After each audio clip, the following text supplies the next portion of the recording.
ก็เจียอันนั้นเนาะเจียทอยเล็ตเจียเข้าห้องน้ำพ่อแม่พี่น้องเจียเข้าห้องน้ำห้องหยังในห้องน้ำห้องในก็สำนี้แหละตลาดน้อยๆซะนี่มานี่เจียเสร็จกี่มุกพ่อแม่พี่น้องนั่นเจียเสร็จก้นพ่อแม่พี่น้อง นี่เจียเสร็จกี่มุกเลยพ่อแม่พี่น้องมานี่นะอันนี้นี่เจียเสร็จมือนี่เจียเสร็จมือนี่กอใหญ่พ่อแม่พี่น้อง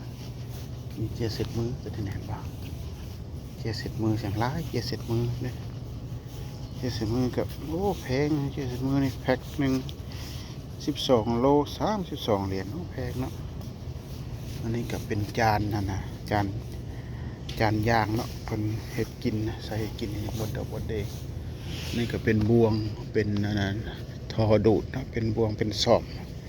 พยายามซื้อไปกินนี่ก็เป็นจอกนะจอกยางเห็นบ่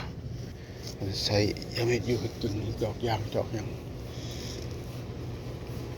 นี่ก็เป็นทานสายไฟสายนี่ทานสายไฟสายนี่ทานใหญ่ทานน้อยจะเป็นก้อนนะโอ้โหราคามันตกหอเลยมาท่านี้ก็เป็น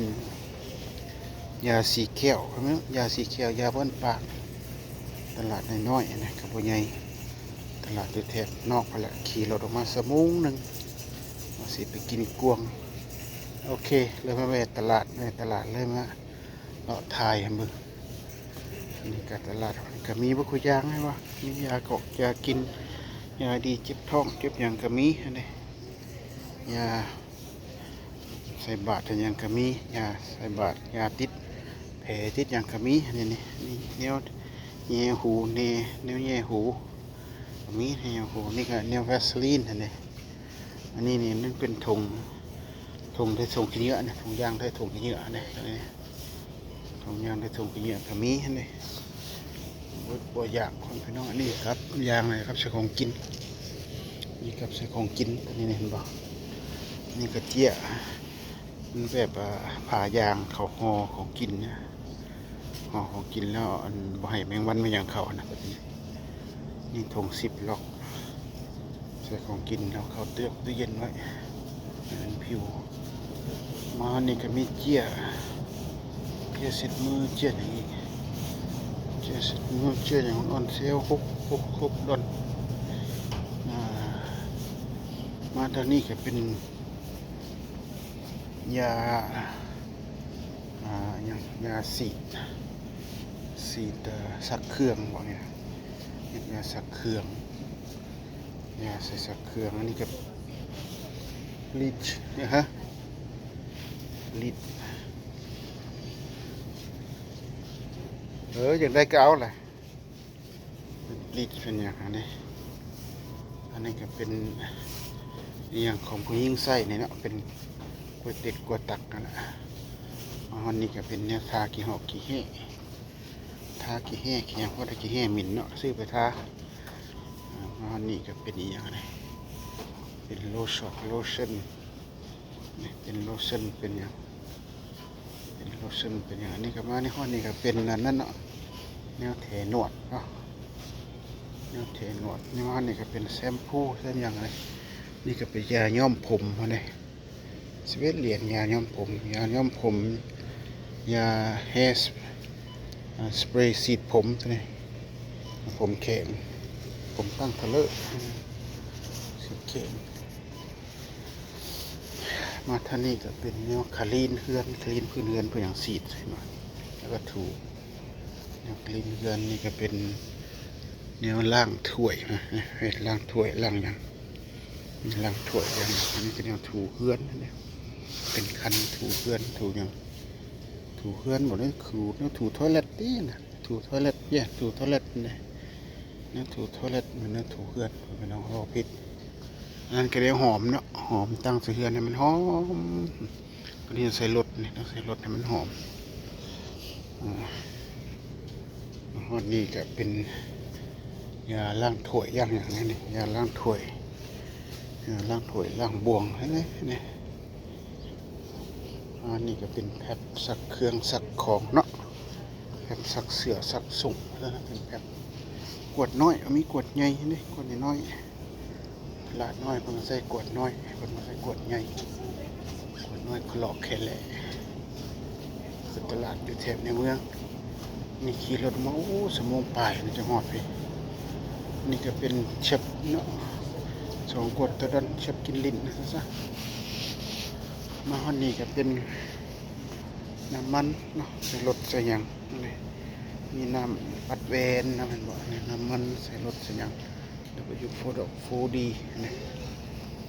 มานี่ก็มีเจี๊ยมีโสมีไผ่โอ้เขาเจ้าขายไผ่มีปึ้มมีหยังมีซองศอกหนังสือมีมิกมีหยังอันนี้ก็มีหยังอีกมีแนวพลอยเนาะพลอยปัดกวดเนี่ยพลอยปัดกวดนี่มีมาบถูเฮือนมีกาแฟมีหลายสิ่งนี่ฮะนี่ก็มีดอกไผ่เพิ่นไปด้วยดอกไผ่4 ดอก4 ดอกเก่าดอกน้อยดอกใหญ่โอ้เนี่ยมีสุกมือสุกอย่างอีกมีล็อกอันนี้ไปซื้อล็อกใส่มีแพรมีพลอยพลอยทาสีก็มีพลอยทาสีมันก็มีไม้เสียบบาร์บีคิวเนี่ยก็มี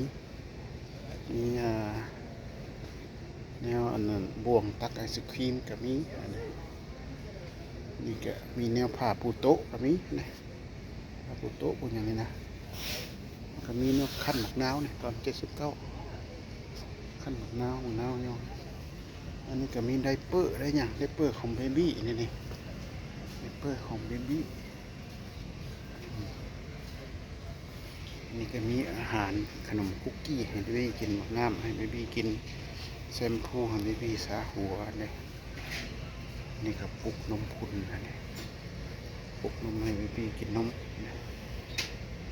มานี่เบบี้กินนมกินอย่างของอาหารเบบี้ที่ถึงก็ได้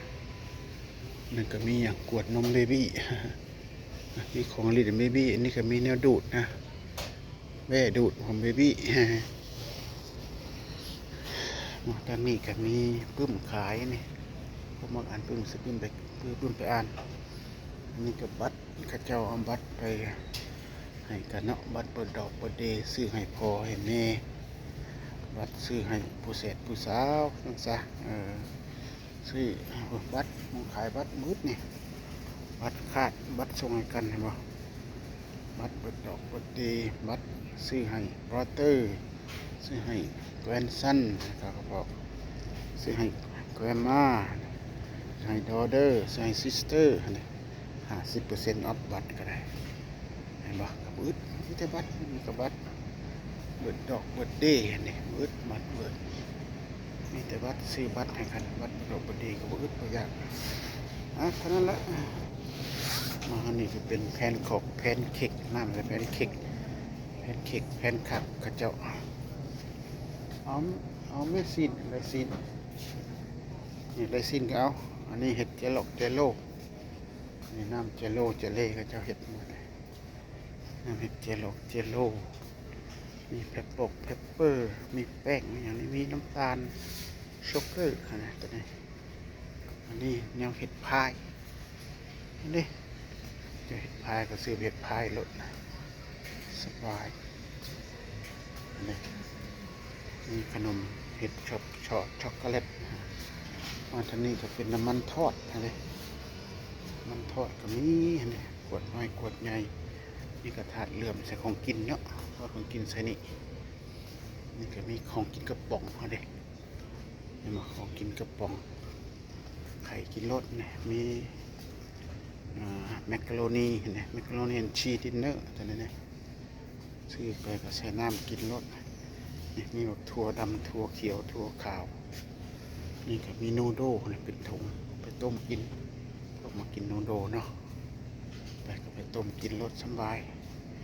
อันนี้ก็เป็นซอสเป็นอย่างไรเป็นซอยซอสนี่ก็เป็นอาหารเป็นกวดใครเอาคุณกินรสเนี่ยอาหารเป็นกวดเนี่ยมาอันนี้ก็เป็นแผ่นทักโก้นี่ก็ทักโก้ซอสไปอันนี้ถอกจ้ำรสห่อซีนขั่วอย่างกินนี่หมดเพปเปอร์กับมีใส่เพปเปอร์เห็นป่ะใส่เพปเปอร์แบบอย่างกับมี มันมีบกเผ็ดบางอย่างว่าซะจ้ะเท่านั้นอ่ะเบิ่งหน่อยหนึงโอเคบายบายซียาบัดนี้เบิ่งมื้อหน้าเบิ่งอีก